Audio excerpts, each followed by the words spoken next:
dia harus putus dengan Mbak Nabila gitu. Nah, diputusin sama Mbak Nabila. Diputusin sama Mbak Diputusin ya. Diusir. Diusir. Assalamualaikum warahmatullahi wabarakatuh. Waalaikumsalam warahmatullahi wabarakatuh. Ketemu lagi di channel Saling Berguru bersama saya Faisal Kamal dan sama Mas Ili. Hari ini kita masih ada di Kampung Beci. Mas Ili, aku melanjutkan sesi yang kemarin, yang sebelumnya. Cerita tentang mengunyah sebelum menelan. Di situasi hidup kita saat ini kan banyak hal yang perlu dikonfirmasi sebelumnya. Jangan apa-apa langsung ditelan.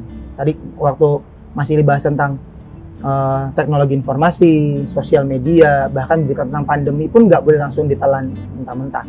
Kunyah dulu, baru ditelan dan jadi asupan buat kita atau malah jadi sesuatu yang buruk buat kita. Yeah. Nah, di proses komunitas saling berguru kan banyak sesuatu yang harus dikonfirmasi. Yeah. Aku hari ini kebetulan masih sama Mbak Ade sama Aza. Aza ini kan salah satu konten kreatornya Saling Berguru. Iya. Yeah. Ini channel ini yang punya dia. Channelnya. Kita kan numpang kepintaran dia, skillnya dia. Hari ini kita numpang di skillnya Aza, Bun. Oke. Ada Mbak Ade, Bunda Ade, lalu Aza. Bun, proses Aza yang ada di komunitas belajar. Sebelumnya Aza itu kan belajarnya sama Kak Nabila, didampingin sama Kak Nabila, terus banyak proses di sana, proses bagus buat dua-duanya tapi nggak jodoh. Bukan bagus, jelek. Banyak drama yang membuat kayaknya kalau tadi Nabila bilang daripada saling nyakitin mending kita memisahkan diri. Lalu Aza kebetulan saat ini didampingin lagi untuk proyek yang berbeda. Cerita dong Bun, perasaanmu, perasaan Mbak Ade ketika melihat prosesnya Aza nih jatuh bangun tuh gimana rasanya jadi ibu dari sisi ibu? Prosesnya? Ya. Aku seneng Mas. Senengnya gimana? Iya, maksudnya seneng gitu. Tuh Aza berproses sama Kak Nabila, itu kan bener tadi ya banyak dramanya gitu.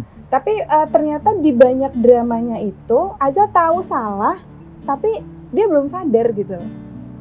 Nah, aku bilang, maksudnya kita banyak ngobrol pun itu ternyata nggak merubah mindsetnya, nggak merubah cara pikirnya dia gitu.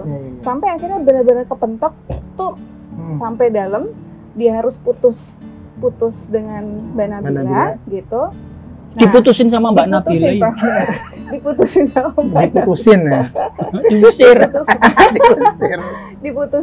Mbak Nabila. Nah, justru itu jadi proses. Aku sih ngerasa banget justru itu jadi proses bagus buat Aza. Di situ mulai apalagi dia sempat 2 bulan kan ruang antara gitu di sini gitu di Kampung Beci. Itu kita banyak ngobrol, aku ngerasa kesadarannya mulai tumbuh justru setelah dia melewati ini gitu. Makanya tadi terus sekarang Aza berproses didampingi sama Om Ili, sama Om Isal, sama Om Berli ya di ininya. Aku kan hampir melihat lah prosesnya, laporan atau ada cerita atau di grup silent reader. Aku lihat Aza banyak sekali kan feedbacknya banyak banget gitu, terutama di urusan detail, di urusan gerak gitu. Tapi aku senangnya ya emang Aza kudu digituin gitu. Oke. Seru ya. Dari sudut pandang bundamu Mas, aku nanya tentang perasaanmu. Tadi kan perasaan bundamu nih. Iya. Ngelihat proses, seneng karena kamu berproses. Nah, kamu yang menjalani prosesnya, jatuh bangun, kena feedback bolak-balik, ditegur Mbak Nabila sampai Mbak Nabilanya sendiri. Belaza, kamu udahan dulu sama aku, ruang antara. Dan menurut Bunda, ruang antara itu jadi proses belajarmu. Nah, kamu sharing Mas, perasaanmu ketika jatuh bangun di tempat Mbak Nabila sampai akhirnya kamu sadar bahwa kamu akhirnya perlu balik lagi atau memutuskan balik lagi ke komunitas. Cerita. Perasaanku waktu di hari dimana banyak kendala yang aku dapat feedback dari Kak Nabila. Ini aku sebelum di Saling Berguru. Aku masih sama Kak Nabila itu sangat banyak masalah-masalah yang aku udah tahu, cuman nanti ada lagi kayak gitu. Terus ada di mana satu momen yang akhirnya oke, dah kamu bahasanya Kak Nabila sih lebih pulangnya ke Kampung Beci ini. Dan itu ya aku sangat down Om. Karena aku selama belajar sama Kak Nabila ini sih nggak naik level terus. Setelah aku pulang, aku udah selesai sama Kak Nabila. Aku di sini 2 bulan sama Bunda, sama Ayah juga. Itu ada di mana aku cuman ngobrol sama Bunda doang. What should I do? Karena bener aku udah nggak ada apa-apa lagi. Kayak masih ada kerjaan dikit. Karena sebelumnya aku masih ada kerjaan Om. Cuman setelah hari di mana itu aku ngerasain kita lagi call di grup call yang ini ya sama Kak Nabila sama teman-teman. Terus oke, ini hari terakhir Aza ya. Official ya. Official aku selesai. Oh gitu. Aku bahasa cah nomerak radung aku. Hari terakhir kamu di studionya Kak Nabila. Aku di Kak Nabila. Oke. Aku telepon apa Zoom. Terus lebih ke wah, selesai. Terus aku ngapain ya? Aku sedih sih. Aku ngerasa sedih banget sih. Udah lepas dari Kak Nabila dan ngerasa yang biasanya aku didampingi, ini plong. Jadi kayak aku yang megang kemudinya lagi. Cuman aku saat itu nggak tahu mau kemana. Tujuannya mau kemana. Terus banget ya. Sebulan itu ya aku beneran nyari kesibukan sih. Beneran nyari kesibukan sendiri. Terus? Alhamdulillah karena ada satu momen aku fokusin lagi ke kesukaanku video. Jadinya aku cerita sama Om Ili proses aku waktu di sini. Dan ininya sih karena aku fokus di TikTok. Di situ alhamdulillah karena aku konsisten di bikin video karena ya itu aku udah nggak ada tugas lain, aku sibukin video. Dan sangat bersyukur Om Ili ngasih aku kesempatan lagi belajar di Rumsas, tapi sama Om Ili langsung. Itu video. Oke. Itu jadi yang sekarang jadi aktivitasmu paling update ini. Yes. Oke, Mbak Ade udah, Mas Aza udah. Mas Ili, aku ke Mas Ili. Prosesnya Aza dengan proses Mbak Nabila, lalu ruang antara, lalu sekarang on proses ngajian sesuatu yang baru. Ini kan sebagai komunitas yang di Rumah Sasongko dan Mas Ili ngelihat prosesnya Aza dari sudut pandang mentor, Mas Ili, dari sudut pandang pendamping. Prosesnya Aza gimana, Mas Ili? Kalau di tempat kita kan, kalau di jaringan rumah usaha kan selalu prosesnya kan begitu ya. Maksudnya kas itu begini. Pertama kita mempercayai kredo. Kredo pertama itu adalah betapa ketika pendampingan berhasil atau gagal itu letaknya bukan kepada mintinya, tapi letak dari kegagalan sebuah proses pendampingan letaknya di kesalahannya terletak di mentor. Di mentor. Oke. Maka buat aku ini menarik sekali proses kreatifnya ketika Aza waktu itu gabung sama diizinkan orang tuanya terus gabung di Rumah Sasongko dan kemudian didampingi Nabila yang relatif Nabila pada saat itu usianya masih mungkin 17 tahun mungkin sekarang 19 ini 2 tahun yang lalu kayaknya dan dia juga masih berusia berapa 2 tahun 15 dan ini sangat bagus. Kenapa aku bilang bagus? Inilah yang harus dilalui setiap remaja sebenarnya, yaitu proses kegagalan atau proses belum berhasilnya yang bersangkutan, yang utamanya adalah mentornya. Menurut aku menjadi ruang tirakat bagus buat anak-anak kita. Kebetulan Nabila anakku, kebetulan lagi si Aza ini putramu kan. Nah itu jadi ruang tirakat bagus. Yang berbahaya kan begini Sal, kalau gagal itu terjadinya di usia di atas 25 tahun atau apalagi di atas 30 tahun.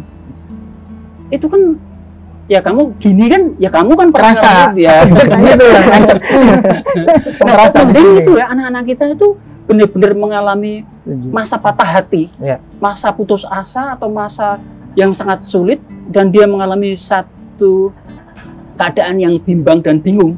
Sebenarnya aku itu harus bagaimana? Itu menurut aku bagus karena jadi ruang tirakatnya dia. Lah bersyukur sekali karena dia ketika menganggap dirinya belum berhasil, itu oleh kita semua sebagai pendamping. Kan orang tua itu kan pendamping putra-putrinya. Kebetulan juga di tempat kita kalau orang tua itu menyerahkan kepada mentor teknis. Ya kan? Waktu itu Nabila kan, ketika nggak berhasil, dikembalikan kepada namanya ruang antara. Nah, ketika dia tadi bilang 1 sampai 2 bulan itu menjadi ruang dialog personal itu, makanya disebut sebagai dialektika personal namanya. Dialektika personal itu menjadikan seseorang itu akan menuju ke titik apa lagi.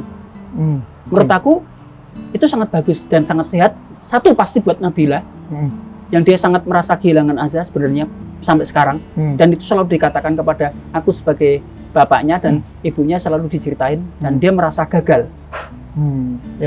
Tentu perasaan dia nggak kan jauh juga kan pasti. Tapi berikutnya adalah dia punya ruang antara yang terus pikir, yang pada akhirnya kebetulan dia masih mempercayai Om Ili untuk suruh handle. Nah kalau Om Ili itu kan segampang, lah skillmu apa, pengenmu apa, ya udah tumpangin aja. Maka kemudian muncullah konten saling berguru ini kan karena dia. Ya kan waktu itu kan. Benar Mas Ili. Itu sih Sal, kalau aku. Bunda aja yang kasih komentar lagi nih tentang putramu dulu Bunda. Bun, merespon apa yang tadi Mas Ili bilang, pendampingan itu ada berhasil dan ada gagal, atau belum berhasil lah dianggapnya di Nabila. On proses Azza lagi di konten saling berguru ini kan juga bukan proses yang pasti berhasil, karena aku tahu bahwa jika itu menjadi sebuah impiannya Azza, menjadi content creator, menjadi movie maker, dia pengen jadi filmmaker. Jika itu sesuatu yang Azza impikan, kan tidak ada orang lain yang akan bisa mewujudkan selain Azzanya sendiri. Nah, proses Bunda ngedampingin Azza dan memotivasi atau mendorong dia on proses di titik yang ini, gimana Bun? Aku ngelihat proses Azza. Ya, kami sebagai orang tua selalu diingetin ya sama mentor gitu. Kalau untuk urusan pendampingan secara teknis, pokoknya kita nggak ikut campur. Kita harus tahan, kita harus kuat gitu.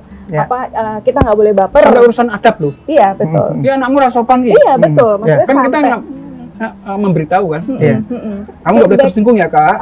Feedback itu aja semua feedback mau teknis maupun non teknis, kita tuh orang tua sampai diajarin untuk kamu nggak boleh baper ya saat anakmu di feedback gitu. Nah, aku sendiri sebagai ibu gitu ya, ngelihat kadang, aduh nih anak sakit perut lah, terus nanti lagi pusing gitu kan ya, udah jauh, banyak dramanya kan. Tapi kan aku yang harus aku nguatin diriku sendiri sih Mas. Di depan Azza ya, ayo. Bisa Mas, ayo Mas, ini Mas, malah aku kadang kalau misalnya lagi kadang kasih update gitu, hajar Mas, nge-spill, hajar Mas gitu. Gitu sih Mas, aku dari orang tua ya memang kudu kuat hatinya aja gitu, buat nguatin dia gitu, supaya dia juga nggak misalnya, ya kesian ya udah deh Mas, mau selesai aja. Kayak gue denger tuh yang gitu-gitu. Gitu. Jadi kan malah jadi nggak nyemangatin anaknya gitu. Nah, aku yang kudu lebih udah, kamu kan maunya begini gitu. Nguatin ya? Itu sih Mas. Jadi apapun drama yang akan terjadi selanjutnya, di konten yang dulu Mela sempat bilang yang tega lorone ego patine, Mbak Ade pegang prinsip itu. Ya, oke. Aku ya Sal, monggo Mas Ili. Biar nggak terlalu panjang ya Sal. Siap. Ini udah bisa di closing langsung Mas Ili, persnya aja. Sorry. Jangan closing aku. Belum, aku lagi. Oh siap. Ya gini Sal, pokoknya gini. Apa yang dialami oleh putramu satu ini kan putramu juga kan? Siap. Ini itu kan dialami oleh putramu juga. Oleh Ali. Alhamdulillah kalau Usin sudah melewati proses yang bagus. Nah, kamu sekarang punya PR, Ali. Tuh anaknya di situ tuh. Langsung naikin masker deh. Langsung gitu. Anak lagi sama ini gitu. Kamu kasih closing. Enggak, itu sebenarnya gambaran apakah itu Ali, apakah itu Nabila. Nah, aku kan ngalami hal yang serupa. Dan semua bapak ibu tuh ngalami hal yang sama, karena ini persoalan yang sebenarnya jamak terjadi di mana-mana. Kasih closing Sal. Banyak diskusi sama Mas Ili tentang proses bahwa setiap orang tua ternyata punya kemiripan di beberapa anaknya. Pasti ada istimewanya masing-masing. Prosesnya Azza sama Ali ya mirip.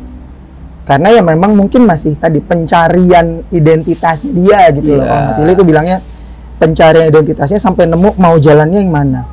Kadang-kadang yang masih diingetin dan di konten saling berguru beberapa kali diulang bahwa orang tua itu nggak nanemin di urusan kontekstual, nggak di teknis. Orang tua justru naneminnya tentang spiritualnya, emosionalnya, adabnya, mentalnya tadi. Walaupun komitmennya, walaupun azanya udah mundur lagi, orang tua tugasnya nahan supaya nggak mundur tapi dorong pelan-pelan. Terkesan dianggap jahat pasti enggak lah. Kan kita juga dorong dan nahan dia kan posisinya juga nggak tega. Tapi kan ya udah tahan aja, jangan sampai mundur. Menurutku prosesku ke Ali, ke Aza, dan ke anak-anak lain yang ada di komunitas, pastinya kita tahu bahwa dia nggak akan mati di ruang itu. Tapi babak belur iya. Tapi babak belurnya dia pasti akan membuat dia tahan ketika dia keluar, ketemu bukan sama orang komunitas dan dia siap. Karena kadang-kadang kita orang tua, anak-anak pun juga nggak siap sama sesuatu yang ada di luar. Karena atau di rumahnya nggak diingetin bahwa besok kamu akan ketemu orang kayak gini, besok kamu ketemu drama kayak gini, besok kamu ketemu problem kayak gini. Kalau kamu nggak nyiapin dirimu, ketika ketemu kaget, tumbang langsung. Itu sih Mas. Persiapan dampingin prosesnya Ali dan anak-anak kita ke depan. Gitu. Ya Sal, terima kasih. Aku tutup ya Sal. Monggo Mas. Aku belum pernah nutup. Gantian. Mas Ilan tutup, monggo. Ya, terima kasih sedulur-sedulur. Kalau kami yang nonton anak-anak yang lebih muda dari aku sebutnya cah iki lho. Dadi donya iki kudu diprosesi dengan tirakat yang sangat tinggi. Lu yang muda, lu yang enom, semuanya harus memasuki ruang tirakatnya. Terima kasih. Wassalamualaikum warahmatullahi wabarakatuh. Waalaikumsalam warahmatullahi wabarakatuh.